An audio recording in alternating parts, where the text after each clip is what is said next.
Welcome to the Inclusive Heroes Podcast with your host, Miguel Joey Aviles. Buckle up as we highlight and celebrate leaders who make inclusion happen in their world of work. If you're an HR leader, a DEI practitioner, an ERG champion, recruiter, or ally, this podcast shares the stories of how leaders raise awareness, cultivate courage, and achieve organizational transformation.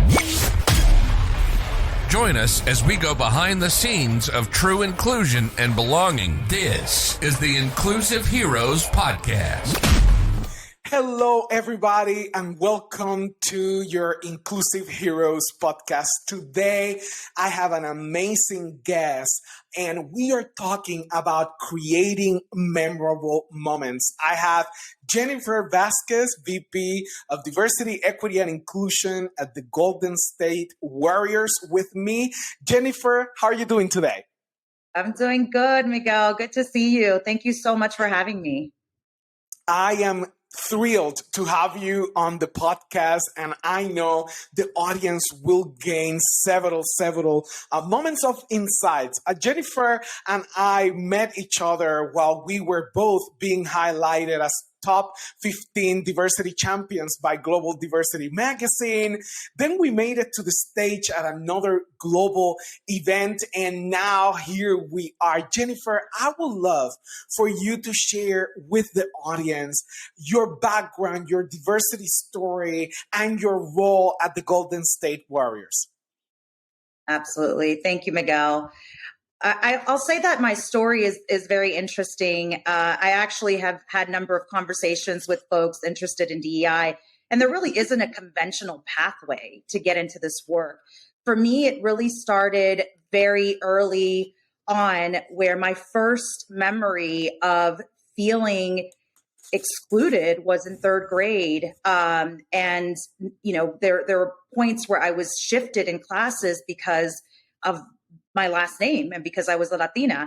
And those were moments that really have shaped my understanding of the world, but also where there are conditions and systems in place that really hinder the opportunities and for anyone to thrive, right? And so how do you navigate that at that age? And, you know, I was always told that I'm very loud. And I know the quintessential Latina, right?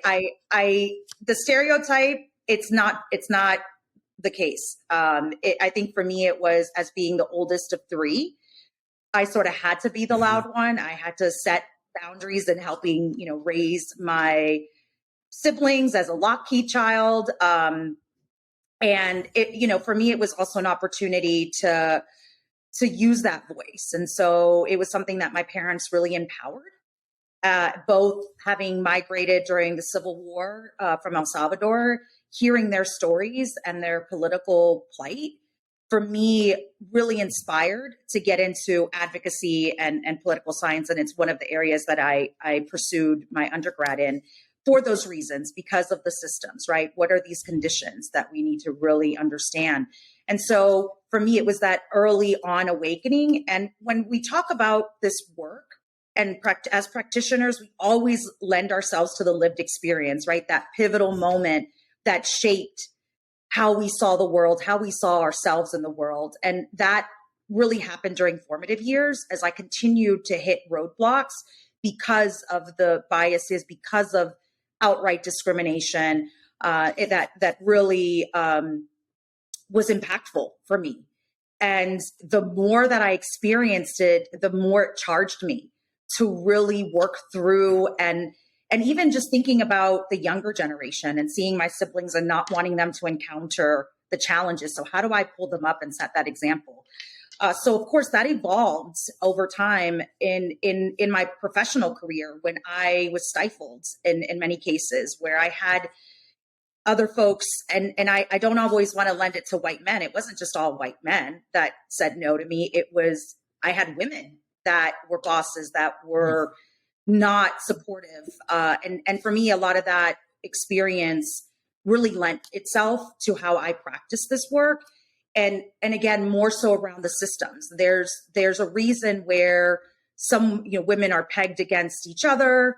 there's this sentiment, there's not enough room because of the low percentage of women in leadership roles. I'm like, no, there's enough room for everyone to thrive. So I certainly come from that school of thought, and that has shaped my diversity story. And I'll add that I think one of the most pivotal moments was not just in third grade. I also recall in first grade being put in ESOL, which is English as second language. And I spoke English first and foremost. So I felt really, ashamed of my culture, and that I went home to a Spanish speaking home, to now I embraced that part of my identity. And when we think about the dimensions and intersectionality of our identity, for me, what first comes into place is coming from a Spanish speaking home and being a first gen college student because of those surroundings. And second to that, I'll say the advocacy work. I started advocating. I was volunteering at 15 in homeless shelters. I was working in volunteering and working with kids with terminal diseases. And so seeing that for me was, how do I step outside of my own lived experience and really get more exposure to other people's lived experiences? Because I have to step into my privilege to say, okay, yeah, I may be Latina, I may have had these barriers, but I grew up in a middle-class environment. I grew up with both parents there, both parents being supportive and advocating for me and allowing me to have a voice, allowing me to navigate the way that I did, right? Not to say that there weren't challenges with the traditional ways that my parents had, from the cultural perspective, but I learned to appreciate and recognize how that shaped my identity. And so for me, those were the pivotal moments where it started very early on. And once I entered the unrelenting workforce while pursuing graduate school, it didn't get easier. And Jennifer, you have been to over 35 countries. You have dual master degrees. You have dedicated your career to creating memorable moments, whether it's advocacy, whether it's as a leader in an executive in the DEIB space. And when I was listening to part of your story, I can hear these defining moments. And often when we face defining moments early in our childhood, we have really two options, whether make it or not. And in your particular case, you use those defining moments as propellers to get you where you are today. Can you share with our audience, what is your current role? I know that you're serving an amazing organization. Tell us more about it. It has been such a full circle moment for me, Miguel, because I know we've met, and it just, the collaboration you and I have had, and I value you so much as a thought leader and as a friend. It has been such an interesting journey for me because I've worked in both public and private sectors, and navigating some of that has its own unique challenges. And so once I entered the sports and management world, right? So I came from a biotech global environment to a global franchise. I mean, we may be based out of the Bay Area, but we are a globally recognized public-facing brand. And it was full circle for me because I grew up playing sports. It was one of those, oh, you're different because you're not the traditional where you're inside learning how to cook. I'm like, well, there shouldn't be that, right? There shouldn't be those type of parameters. And so, of course, given my personality and wanting to have a voice, I paved my own path. And so coming full circle moment of being a part of a beloved, globally recognized franchise where I've leveraged basketball and I played basketball also in my youth. Again, grew up watching sports. It was a metaphor for life in so many ways, and to be able to be a part of it in such a inflection period for, I think, the world. I mean, as we have seen a war unfolds across the globe, as we've seen movements that transpired and really shaped conversations over the past 2 years. I mean, we're reaching a 2-year mark, right? That has been historical in nature. And, entering this third year, the junior year of the pandemic. And so at the Warriors, for me, it is such an opportunity to leverage this public platform where our players, they always say the players, what's on the court is our biggest asset, which is true in so many cases, but it's also the way the organization has shaped the world around it, right? It's the work that they've done in the community and the way that they've engaged. And so my role, being newly created, was taking a lot that happened organically over time and how the players have leveraged their public platforms to speak on injustices, to talk about their experiences. And we look at the makeup of the NBA league, we have anywhere between 70 to 76% are Black players. So here we are in sort of the ground zero of public discourse around why DEI matters. And so with the new president having joined, during this time, they prioritized this. And it was more of, okay, how do we take what's happened organically and where we've leveraged the agency that these public figures have to also internalize it, right? Where it becomes this, where we're anchored in this intrinsic desire to be equitable in nature so that everyone, when we talk about winning, we're talking about everyone in the organization winning, right? So this is beyond the championship, which is exciting to be a part of and see, the conversations unfold, as you can imagine. And I, again, being a fan of the sport, and loving this franchise, and of course now a fan of the Warriors, it's been such a transformative experience for me, and being able to lead these efforts in a very holistic way,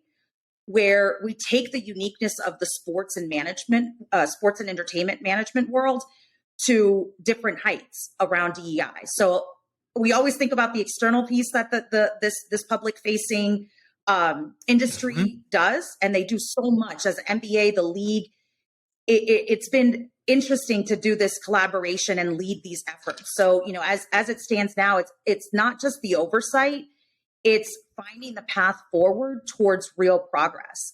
And that means having those uncomfortable conversations. That means holding leaders accountable and continuing to be abreast of trends and developments and approaches that are impactful. So it's how we conduct business. For me, it's leading a strategy and approach in how we develop these structures or reconstruct them in a way that's going to support everyone's ability to thrive. And then also just ensuring that there's alignment with what we're doing externally. So really building this ecosystem of our internal and external facing work, but also it's leveraging the way that behaviors need to be exhibited to be inclusive. So working with leadership, talking through these situations to get them to a point where it is intrinsic. Because right now, a lot of DEI practitioners, it's all extrinsic. It's like, okay, we have to do this to show that we're doing something, right? And we always go to this, it's not a laundry list. It's not a one and done. You'll hear this from us as practitioners all the time. And I know I'm preaching to the converted and to, to the work that you do as well. So it's interesting to be in the backdrop of these organizations. And the one thing that we push is we may compete on the court, but behind the court as a league, we really come together around everything from social justice to the DEI work to, our community engagement. So there's the pillars that have been outlined for the league, but we've also identified our own. And that's part of me creating a larger strategy of us getting to a more progressive state where the way that we work and operate, DEI is embedded in everything from our processes to the way we conduct business, to the way we align with our partners, to the way we engage our fan base, which again is a global fan base. One of the things that I personally want to see is more Latinos and Latinas and within the Bay Area come to our games and experience the magic. And that's part of creating the magic behind the scenes where everybody's coming together towards this memorable experience. So as you talk about memorable experience, I'm like, this is what people walk away with. Yeah, and talking about memorable experiences, talking about coming together as one community, Jennifer, we let's talk about the importance of creating moments. You talk about this is an experience. We have external experiences, we have internal experiences for our employees, customers, and overall community. Can we talk about the importance of creating those magical experiences? I love that. I love that question because, this is the first time in my professional career where I really understood how others experience something like this. And we always think about entertainment. We think about, the sports world that brings people together from all nationalities, all ages. And I'll say that what happens on the court and how our players, the integrity that they have is it's unresounded, right? It's really the way that fans connect and those moments last. And I think about our youth, right? There's an age where I believe it may be 7 or 8 where you gain a fan, right? So I think about even when my dad would have us watching soccer and I became a fan of soccer. These are the moments that you think about where here you are bonding with people that maybe you never would have thought of, getting out of your comfort zone, hugging fans that, your fellow fans that you may have never met, but because you're experiencing this magical moment together, it's something that you carry with you. And for me, the biggest is seeing our youth. We have some amazing programs with our youth academy that really brings youth from all over the area to experience the magic of the sport, right? The art and craft of this. And so that's what we focus on, and everything behind the scenes. I always have this, you hear it in entertainment, like behind the scenes. I'm like, well, what happens behind the court to bring this to life is how our teams come together and really builds that connectivity for this ultimate outcome. So we're obsessed with this world-class experience is what we say. That's one of our objectives. That's one of our OKRs. It's like, we want people to experience, and when they walk in, to feel that moment and take their breath away and then experience the magic that happens on the court. And really recognizing all the people, our staff, our team members that bring it to life. And so how do we ensure that as we think about that experience externally, that our staff is feeling the same level of energy and engagement day in and day out? And so I recall recently on one of our senior leadership team calls, we do sort of a basketball report out of the operation. So how our players are doing. And, if you follow the Warriors, you've seen the injuries, that's public information. I'm not sharing anything proprietary, but it's interesting because they use this metaphor of, we need to condition them. We need to make sure that they're in the right state of mind. And for me, that was exactly how I translated the work. I said, just how we are conditioning and supporting, we have our G League that helps develop players. So it's in the same vein, right? In the same conceptually, right? How it looks is different, but conceptually what we're trying to do is really condition people, create the environment for them to feel like they can win, right? And that experience in that meeting really connected dots for me in a way that I can talk to the audience, to this audience and sports that will resonate. So we have to recognize that we want them to be in the right mental state. Well, we talk about mental health and wellness within DEI and how important that is. And so these are the moments that are shaping the way that we're creating a culture we are aspiring to be. A lot of it is already grounded. It's how do we continue to progress and get to that more advanced state? Jennifer, I believe that moments create culture.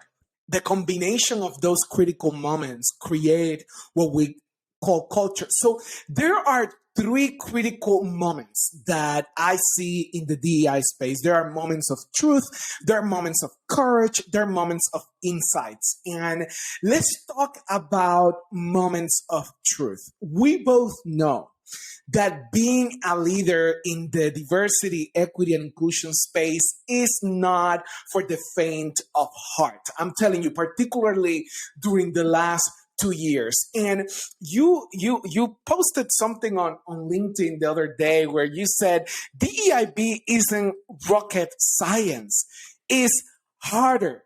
So let's have a moment of truth. And I want you to share with the audience, what is it that we are not saying about being a DEIB leader? Let's just pull the curtain. Let's talk about what's the meaning, what is the real truth of being a DEIB leader in 2022?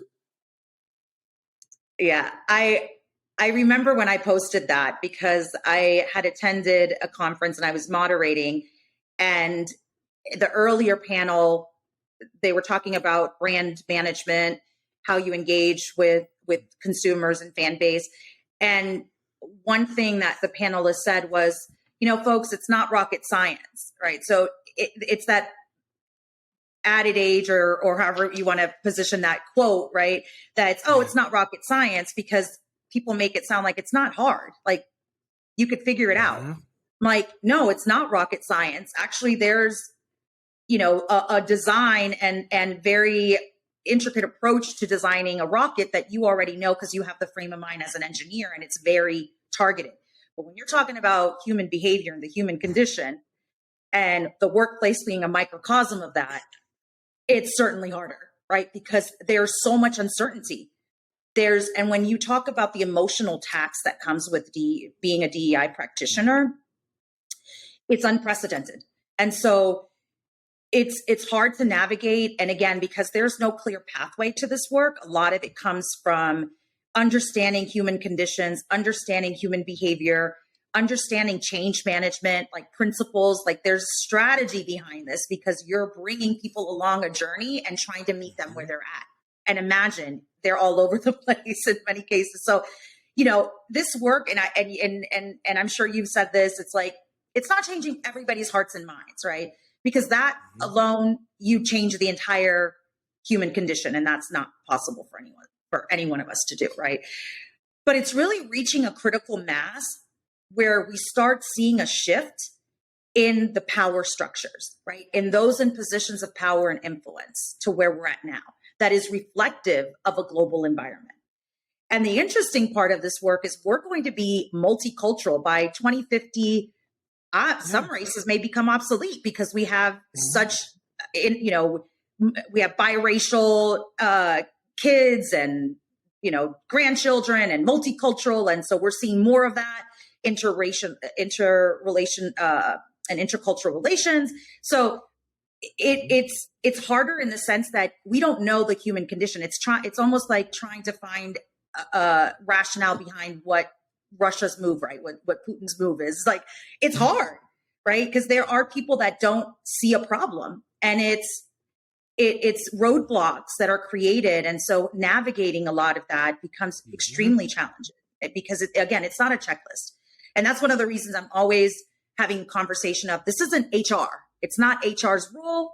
It's not solely their responsibility. It may fall under it for a number of reasons, but there's more than the technical and compliancy to this work. And so again, when we're talking about human behavior, the mind is still being studied, and we still don't know it all, right? So I think that part of it makes it much harder. And again, because so much, I have been in this work for over 15 years. What transpired 2 years ago, I knew there was going to be a reckoning. I knew there was going to be a moment. And I think all of us did, because at some point it's like, something's got to stick, right? We're in a digital world where everything is connected. And so it was that moment. And when we think about those pivotal moments, that I think was probably the most within all of our generations at one time, right? So with the most generations in this world. So for me, that's what makes it harder, right? Talking and trying to decipher humans.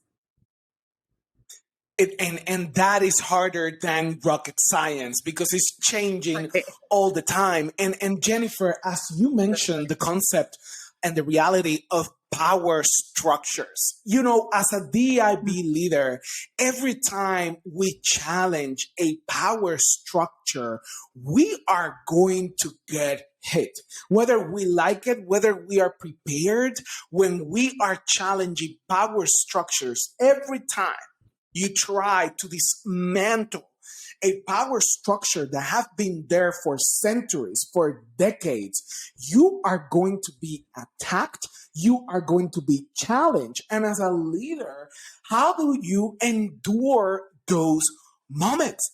I don't think there is a school that prepares you for that. I don't think there is a school that prepares you for what we have lived during the last 2 years. So, which leads me to transition the conversation to moments of courage. You know, last November, Jennifer, you wrote an article for Hispanic Executive about the stigma around mental health. And you asked a powerful question, and I would love for you to share your thoughts with our audience. Should people of color stay silent and face mental health challenges without support because the stigma, or should they speak out on the support they so badly need? What are your thoughts there? You know, Miguel, that article was very challenging for me to write because it was a moment of vulnerability where I had to step out of my own comfort, right? So here I am working to advocate for others. And for me, it's amplifying people's voice by passing the mic. And that moment, I had written the article and I had reached out to a good friend of mine who has been such an instrumental support during this time where it's like, you also have to practice what you preach. So as practitioners, we stepped outside and we were looking to nurture everyone around us. We were, reacting to specific needs where leaders were now, and senior management and senior leadership were like, we got to do something about this, right? Because the world is watching and everybody's paying it. So for us, it's like, we've got to be proactive to avoid to get to that point. And that's progression, part of the progression. But I'll say in writing that, it was a vulnerable moment because I shared part of my journey and the anxiety that I had to deal with for quite some time because a lot of the factors, in terms of feeling like I wasn't capable, feeling like, okay, even if I get my master's, is this really going to make a change? Am I really going to be where I want to be? And so having others defined what success looks like for me started to create this self-imposition of, I'm not good enough to be in these spaces, right? I'm the only Latina in this space. I got a management role early. I became a director young. Am I really equipped? And we can talk about my debate and contentious mindset around imposter syndrome, because it's really, I know I'm not an imposter. It's really the conditions, right? What everybody else in society is imposing. And then it becomes more of yourself, imposing it on yourself, because if you're hearing it enough, it's like that saying that if you tell a child they're smart every day, they're going to start believing it. Similarly, if you call a child dumb when they start thinking, wait, am I? So these are the factors and conditions that created this doubt. And so it gave me levels of anxiety. I was having panic attacks, something that I had told my mom early on. And she's like, you're strong. You can.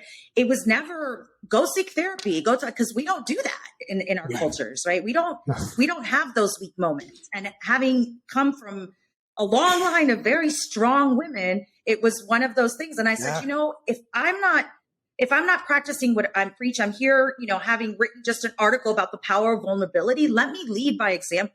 Let me share my vulnerable moment and why this matters. And I was fortunate enough to not suffer in silence. I was fortunate enough to have my village, right? My people that loved and accepted and helped me navigate. Well, that's not the case. And what's scary is the number of folks that are reticent to share because of their fear of the stigma. If they share at work, am I going to get retaliated against? Am I going to have projects removed because they're going to think something's wrong with me? So part of it is the educational, but the other part is self-advocacy, right? So it's really speaking up. But how do we ensure that we provide that safe space for people to do that?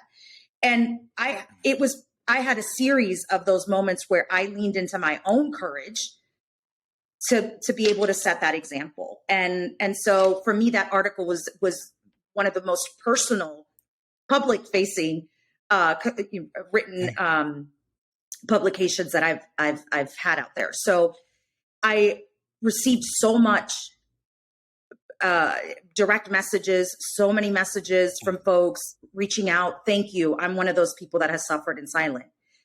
It really, I was flabbergasted because people took that and felt safe enough to come and share.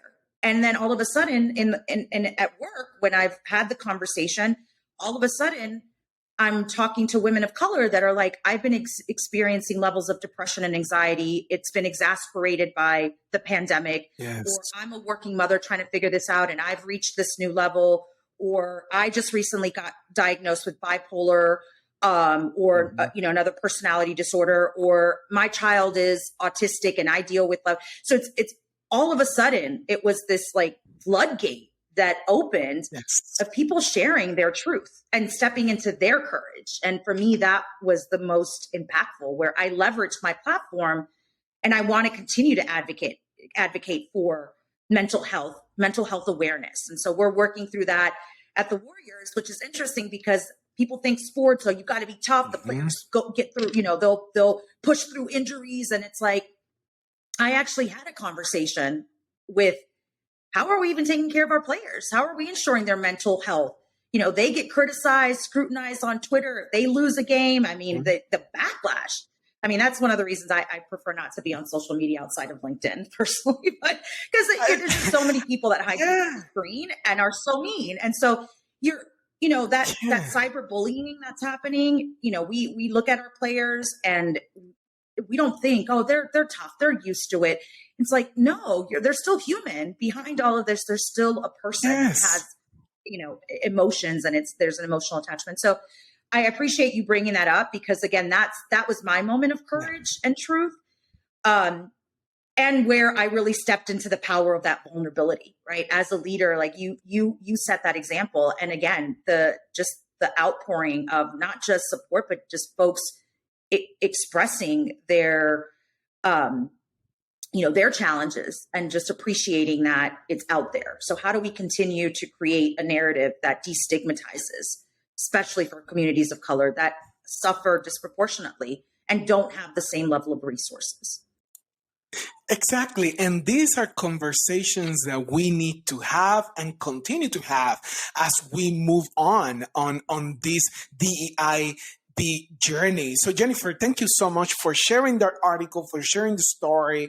And for our audience, I'm going to make sure that we include a link to that article in our show notes. And Jennifer, let's go deeper here. Let's go even deeper, because you talked about those moments where you're feeling that you're not doing enough, that you're not ready. And I call those moments of insight. As DIV practitioners, we face successes and wins, but more often than not, we face those critical moments where we think that we are not enough. And what insights have you gained from moments that feel like you're a failure, like you're not doing enough, like you're not having the impact you want to have? So what insights have you gained from moments like that? So having been in this work, I mean, you certainly start having a little bit of a tougher skin. But I think the moments of insights are trying to decipher those that are in it for the right reasons versus those. And I'm not speaking to my role now, the words in general, my professional experiences. I've been in spaces that talk about the importance of DEI, and here I am leading a lot of that. And yet the values and the integrity that's shown by specific leaders doesn't mirror that. And so for me, those insights are, how do I decipher that? And how do I manage that roadblock, right? Because these are day-to-day realities that we face trying to change an entire organizational culture, trying to reach that critical mass. And so that a lot of that self-doubt has subdued, but I think, you know, in human nature, there's so much that's happening. And for me, is, am I learning fast enough? Am I applying practices fast enough? Because there's this sense of urgency, right? And I think some of that has, again, subdued a bit compared to when 2020 came and there was like this, you know, feet to the fire. We've got to put out statements. We have to. So now it's okay. The statement's out there. So what are we doing to create the change? And so for me, it's what's happening in the workplace, but also how you show up outside of the workplace. And so those insights have been, how do you manage the reluctancy and those that are detractors, right? Or deflect from the fact that, you know, they really don't care. We also have to consider the generations in the workplace. So there's you know, when we think about the Gen X, the baby boomers, they come from a very different approach to the workplace, right? Women haven't been in the workplace that long. So even seeing women in leadership roles for those that were you know, aging out in terms of getting closer to retirement, how they even work with women, they still never adopted those competencies because it was never required.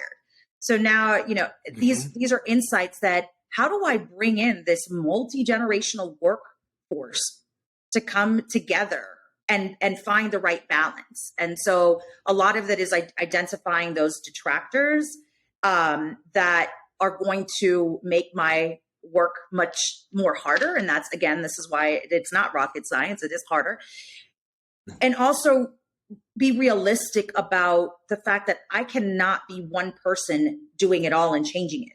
So how do I create, you know, this strong ecosystem of diversity or DEI ambassadors? How do I equip them? And so these are the insights that I'm gathering where, okay, the expectations are different. Even when I'm talking to our Gen Z or younger millennials that are coming from a different school of thought, different, you know, as digital natives, different approaches, they're hyper socially conscious. They know everything that's happening. And sometimes they know more in many cases. I'm not saying that sarcastically. I'm like, they're much more in tune, right, to what's happening because of that connectivity. How do I connect them to those that may have a school of thought is, what happened to the days where you just come to work, do your job, and like, that doesn't exist. That's the challenge. And so I'm gathering those insights. I have been during this work, not just at the Warriors, but I think it's one of those challenges that every workplace is experiencing. And then we're talking about the future of work, talking about hybrid environments. That's been ongoing conversations for this time. So just really understanding, you know, where I can provide that immediate impact and supporting through an educational lens, because that's really, you know, leaning in on our curiosity and coming from that educational lens. And I know there's debate around assume positive intent. I don't go that route. For me, it's like, what can I do to educate? And how can I reach those that are sort of in the middle of like, we do believe in this, but we don't even know how to approach it. Okay, let me bring you on this journey. And then leverage those that are champions, that are ERG leaders, that are stepping in, stepping up and showing up. How do I leverage them and equip them so that they can start reaching critical mass with me? So I think that the insights are more of, it's not one person's responsibility. And I love the team that I have, the fact that they not only, I walked into everyone like understanding, okay, everyone, Jen's not going to complete, like, this isn't just her, like, you know, she's setting the strategy, she's setting the tone, she's preparing us, she's going to have the oversight, she's going to think through with DEI principles and how we integrate that into our day-to-day business. But it's everyone's job to co-create an inclusive environment. So that for me is the biggest insight. So again, that self-doubt, has subdued a great deal over the course of time. But part of that is because I've got great mentors. I have great people in my corner. I mean, two of my biggest mentors are men, which is amazing, because it shows like, okay, allyship can sound passive sometimes, but these are insights that I'm even gathering from them, right? So I'll share some ideas. I'll share some thoughts. Recently shared, how do we leverage the metaverse, right? To engage in different conversations and outside of our comfort zone. So it's things like that where I have someone to tap into. And those are the insights that I bring to the table. And that, for DEI practitioners, which we follow a lot, I follow your work. There's a lot that we glean from each other. This is a community of practice. Absolutely. And it's not, again, one person's job. And, Jennifer, thank you for sharing on that. And I believe in this field, capturing and tracking those moments of insight is literal critical for survival and continue to thrive in the space. So to close up this conversation, Jennifer, let's talk about moments of inspiration. I believe that in some of the hardest times, inspiration, motivation, and that community is what has kept us moving forward, having each other there. So what quote or principle inspires you to keep moving forward? So I may pronounce this wrong, the ikigai, which is the Japanese term for bringing together like your purpose, your intent, your mission, and then how that applies. I think about this is my calling. This is my path. This is what God has intended for me to be doing. And that motivates me every day. So I wake up excited about, I go to sleep dreaming about this and just finding solace in the fact that there are people out there like you and others that challenge the status quo, that are really pushing boundaries, and so that we can start seeing those shifts in power, right? So that there is equity in power. For me, that inspires me. So following and seeing a lot of the content on LinkedIn, I'm seeing more women of color, more Black women speak up and speak their truth, which motivates me in so many ways. I mean, some of the stories shared don't shock me because I've been in this work, but just to give that insight to others, to see, like, step out of your, or step into your privilege, really, right? And recognize that these are experiences that people are having, and it's happening, right? And you may be contributing to this intentionally or unintentionally. And for me, with there's unintended consequences to your actions. And so just being mindful of that. It inspires me because there is this energy, and this Gen Z inspire and motivate me. I think about my nephew who's, he's doing film school. He wants to be a creator, and he's probably going to kill me if he sees this that I mentioned it. But I'm just so incredibly proud that he's leaning into his courage and his truth at that age. I mean, I can't imagine being 18, 19 and already knowing you want to change the world by doing XYZ, right? You want to create stories.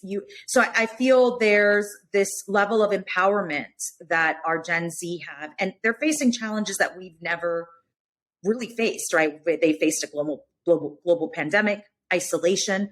There's higher levels of depression and anxiety, but they're speaking that truth, right? It's still scary because, we look at suicide rates across the board, but that is what motivates me, is bringing that generation up, removing barriers for them. And that's the legacy, right? That's the legacy that we as practitioners want to have. And that's what we're building. And for me, that motivates me. And having this community of DEI practitioners, this community of practice, of a brain trust, where we can come together and share our realities and have that raw conversation. I think you had asked a question earlier just about some things that we're not talking about, is those folks that are reluctant, how are we holding them accountable? And we're seeing it more of the conversations happening organically and just even pushing it through and pushing those boundaries to have those type of conversations. Pushing boundaries is what we got to do, and there are different styles and different ways to do that, but that's part of the job. And Jennifer, thank you so much for sharing your insights, your story, your recommendations, moments of truth, moments of courage, moments of insight. And I would like to close just reconfirming what you said. This is our calling. This is our path. And when we follow our calling and when we follow our path, we don't really have an option but to keep going. And that's what Inclusive Heroes is all about. We continue and follow that purpose and that path. So Jennifer, thank you so much for being with us, and to our audience, thank you for being with us on this episode of the first season of the Inclusive Heroes. So Jennifer, thank you again for spending time with our audience. Thank you, Miguel.